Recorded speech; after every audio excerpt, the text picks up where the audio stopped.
Julia Child presents the Chicken Sisters. Miss Broiler, Miss Fryer, Miss Julia Child was known as the cheerful woman who brought French cooking into American homes with laughter, butter, and her famous catchphrase, Bon appétit. To millions, she was a warm, funny, and confident television personality who made even the most complex dishes seem easy. But behind the apron, there was another Julia, one few people knew about. When her private letters were discovered years after her death, they revealed a different story.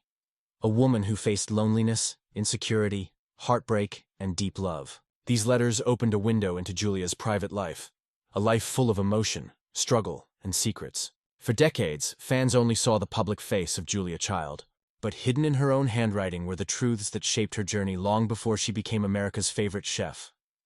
Before she was the cooking legend we know today, Julia Child was just a tall, curious girl growing up in Pasadena, California. Born in 1912, she was over 6 feet tall by her teens and often felt awkward about her height and appearance. She came from a wealthy family, but that didn't mean she knew what she wanted from life. She wasn't a great student, and she had no clear direction after college. She tried advertising, writing, and even interior design, but nothing seemed to fit. Julia often wrote about feeling ordinary and unsure about her future.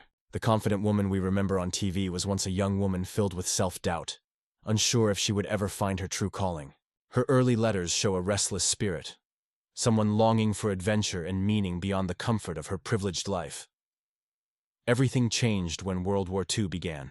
Julia wanted to do something important, something that mattered. She joined the Office of Strategic Services, OSS, which was the secret intelligence agency that later became the CIA.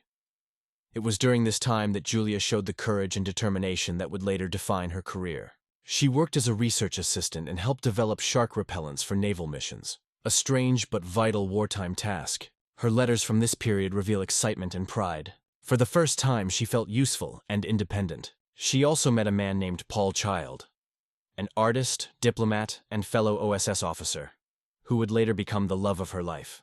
The war years taught Julia how strong and capable she could be, and it planted the seed of adventure that would eventually take her to France.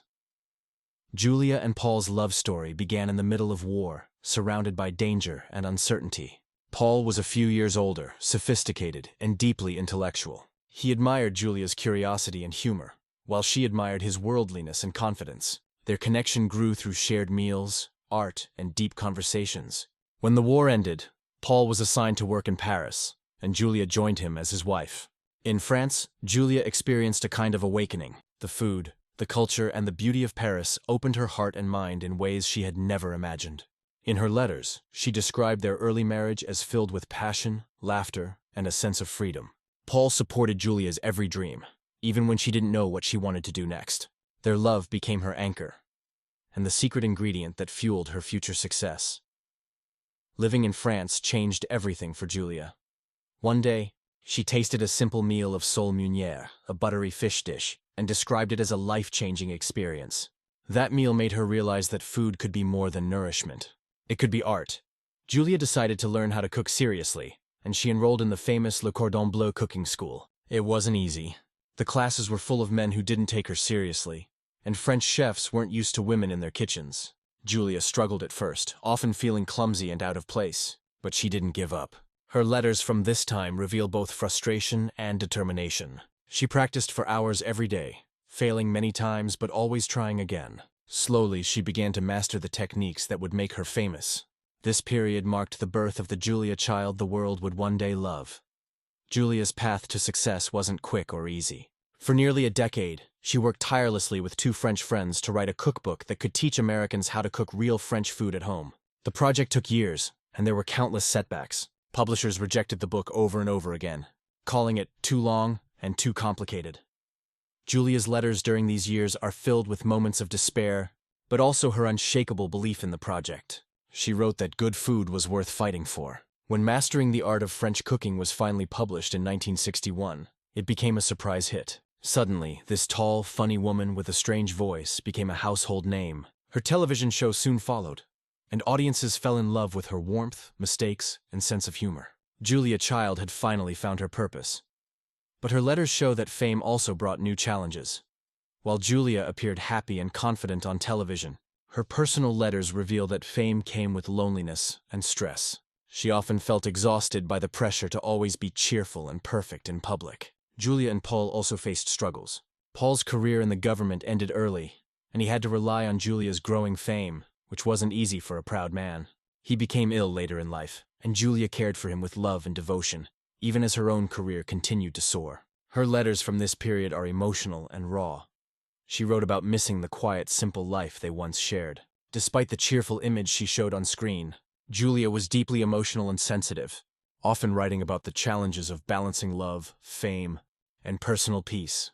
When Julia's private letters were made public, they revealed sides of her personality that surprised many fans. She wrote openly about her love for Paul, including their romantic life, something rare for her time. Some letters were so bold that historians described them as shocking for a woman of her era. She also wrote honestly about her insecurities, her frustration with fame, and her opinions on politics and society. One letter even hinted that she didn't always agree with how the media portrayed her, as a jolly, simple cook. The letters showed that she was more complex, intelligent, passionate, and unafraid to speak her mind. Far from ruining her reputation, these letters made people admire her more. They showed that Julia Child was not just a legend but a real person, flawed, emotional, and deeply human. Even as the years passed and fame grew, Julia never stopped writing to Paul. Their love letters are among the most touching parts of her story. They wrote to each other almost every day when they were apart, describing their feelings, fears, and dreams. Paul often called Julia the butter to my bread, and she wrote that his support made her brave enough to face the world. When Paul became seriously ill, Julia stayed by his side, cooking his favorite meals and reading to him until the very end. After his death, she continued to write about him in her journals, saying that his love had shaped her entire life. The tenderness in those letters reminds us that behind every great achievement, there is often a deep emotional bond that gives a person strength to keep going. Julia Child passed away in 2004 at the age of 91, but her influence is still alive today. Her cookbooks, TV shows, and the story of her determination continue to inspire millions of people around the world. The release of her private letters added a new layer to her legacy, one that made her more relatable and real. They showed that success doesn't come from perfection. It comes from passion, patience, and honesty. Julia's letters remind us that even the most confident people have doubts and fears. What matters is how we face them. She turned her insecurities into humor, her mistakes into lessons, and her love into strength. In the end, her life wasn't just about food. It was about courage, love, and the beauty of being true to yourself. And maybe that's the greatest recipe she ever shared. The story revealed through Julia Child's private letters isn't just about cooking or fame. It's about being human. It's about a woman who laughed loudly, loved deeply, and never stopped learning, even when life was hard. Her letters showed us that behind the laughter and butter, there was someone who fought her fears and found joy in simple things. Julia taught us that it's never too late to start something new, to fall in love, or to change your life completely. Her journey from a lost young woman to a cultural icon proves that greatness often begins in uncertainty. And that's what makes Julia Child's story timeless. A delicious mix of love, struggle, and the courage to be yourself. Julia Child was not just a cook. She was a symbol of joy, courage, and curiosity. For decades, she stood in front of cameras, smiling brightly, teaching Americans how to cook French food with laughter and confidence. With her tall figure, cheerful voice, and constant humor, she became one of the most beloved figures on television. But behind the apron, behind the cheerful bon appétit, there was another Julia. A Julia who faced pain, insecurity, and moments of deep loneliness. When her private letters were later discovered, they revealed a side of her life that even her fans never imagined. These letters showed that the woman who taught the world how to cook was also learning how to live, love, and find herself. They revealed the real Julia, not just the public icon, but the woman who dared to be honest, passionate, and human. Before the fame and the television lights, Julia Child was just Julia McWilliams from Pasadena, California. Born in 1912 to a wealthy family, she had everything a young woman of her time could wish for: a good education, financial comfort, and social status. But Julia was restless. She wasn't the type to settle for tea parties and quiet afternoons. Her tall height and booming laugh often made her stand out, and not always in ways she liked. She once joked that she was too tall for any man to handle. After graduating from Smith College, Julia tried several jobs: copywriting, advertising, even office work, but nothing seemed to give her life meaning. Her early letters show a woman unsure of her path, writing about her fears of being ordinary. Little did she know that destiny was waiting, not in America, but across the ocean during one of history's darkest times. When World War II began, Julia wanted to serve her country. Too tall to join the Women's Army Corps, she found her way into the OSS, the Office of Strategic Services, the agency that later became the CIA. It was there that Julia showed her first signs of brilliance. She handled top-secret files, worked in intelligence, and even helped create shark repellents to protect Navy equipment. Her letters from this period reveal excitement, curiosity, and a sense of purpose she had never felt before. The shy girl from California was now part of a global mission. In the middle of this chaos, she met Paul Child, an artist, photographer, and diplomat who worked for the same agency. Paul was worldly, cultured, and loved adventure. Their friendship quickly turned into romance, and their letters to each other began a love story that would last a lifetime. Julia and Paul's love was deep, intellectual, and playful.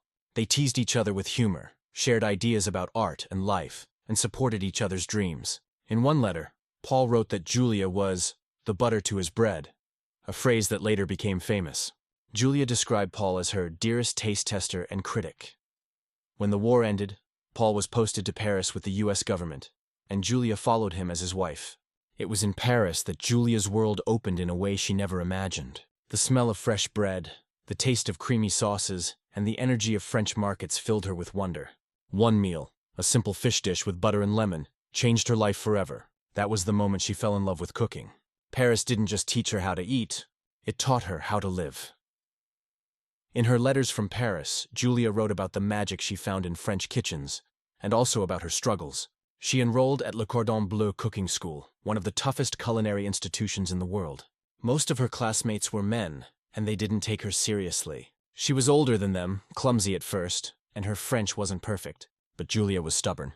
She practiced knife skills for hours, studied sauces, and stayed up late mastering recipes. Her teachers underestimated her, but she proved them wrong. Slowly, she became a skilled cook. Her early failures turned into confidence, and her letters from that time capture her growing joy. She described cooking as a secret language of love and life. It wasn't just about food. It was about expression, creativity, and sharing happiness. Through food, Julia finally found the purpose she had been searching for all her life.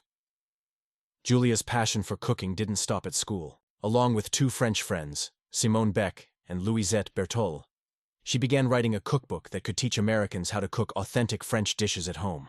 It was an ambitious project, and it took years of hard work. Publishers rejected it many times, saying Americans would never cook that way. But Julia didn't give up. She and Paul tested every recipe in their tiny kitchen, sometimes repeating a single dish dozens of times to get it right. Her letters from this time are full of energy and humor.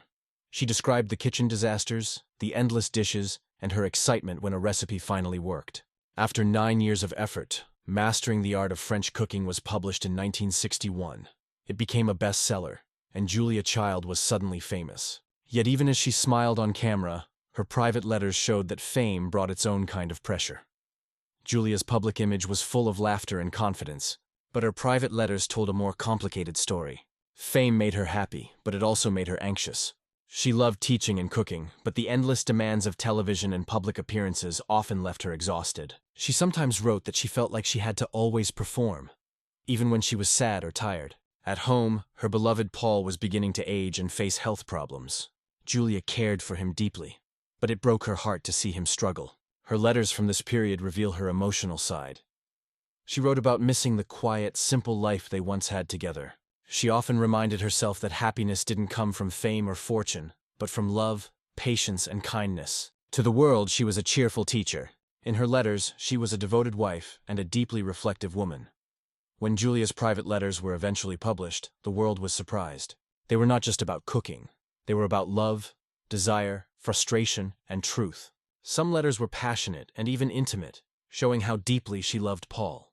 Others revealed her opinions on society, politics, and fame. She wasn't afraid to speak her mind, and some of her views shocked readers. But more than anything, the letters showed Julia's honesty. She never pretended to be perfect. She admitted when she was wrong, laughed at her mistakes, and expressed her doubts openly. Her letters revealed that the same woman who taught the world to cook was also learning how to forgive herself, how to age gracefully, and how to stay kind in a world that could be harsh. They made her more real, not just a TV legend, but a woman with a big heart and an even bigger soul. Julia and Paul's relationship remained strong.